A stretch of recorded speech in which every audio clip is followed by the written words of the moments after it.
જેતપુર કોંગ્રેસ અને ભાજપ સામસામે।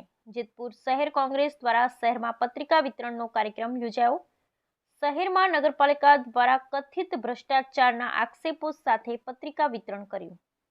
પત્રિકા વિતરણ કાર્યક્રમમાં રાજકોટ જિલ્લા કોંગ્રેસ પ્રમુખ લલિત વસોયાએ કરી પત્રિકા વિતરણ। જેતપુર શહેરમાં નગરપાલિકામાં કરોડો રૂપિયાની ગ્રાન્ટ સરકાર દ્વારા આપી હોવા છતાં રોડ રસ્તા પાણી અને કથિત ભ્રષ્ટાચારને લઈ શહેરમાં પત્રિકા વિતરણ। રાજકોટ જિલ્લા કોંગ્રેસ પ્રમુખ લલિત વસોયાએ શહેરમાં ભ્રષ્ટાચારને ઉજાગર કરતી પત્રિકા વિતરણ। Bureau report Hemant Shekhwa. લોકોને જાગૃત કરવાનો પ્રયાસ કઈ પ્રકારનો પ્રયાસ છે?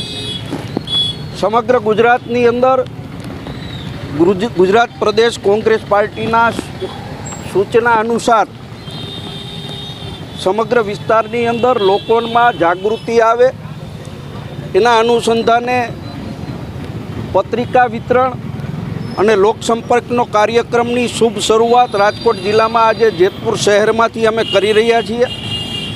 જેતપુર શહેરમાં વર્ષોથી ભારતીય જનતા પાર્ટીની નગરપાલિકા છે અને નગરપાલિકા દ્વારા અનેક ભ્રષ્ટાચારો કોંગ્રેસ પાર્ટીના આગેવાનો દ્વારા ઉજાગર કરવાનો પ્રયત્ન કરવામાં આવ્યો હતો, પરંતુ ગુજરાતની અંદર ભારતીય જનતા પાર્ટીની સરકાર હોય, ભ્રષ્ટાચારીઓ સામે કોઈ પગલાં લેવામાં આવ્યા નથી। જેતપુરની અંદર કરોડો રૂપિયાની ગ્રાન્ટ આવવા છતાં પણ જેતપુર શહેરનો જે વિકાસ થવો જોઈએ, રોડ રસ્તા છે, પીવાના પાણીની સગવડતા છે, ઇલેક્ટ્રિકની સગવડતા છે, આ સગવડતાના અભાવે જેતપુર શહેરના લોકો જે પારાવાર મુશ્કેલીનો સામનો કરી રહ્યા છે એ મુદ્દાઓ ઉજાગર કરી આવતી નગરપાલિકાની ચૂંટણીમાં પણ આ મુદ્દાઓને લઈ અને જેતપુરની અંદર કોંગ્રેસ પાર્ટી લડાઈ કરવાની છે ને એના અનુસંધાને આજે અમે આ કાર્યક્રમનું આયોજન કર્યું છે।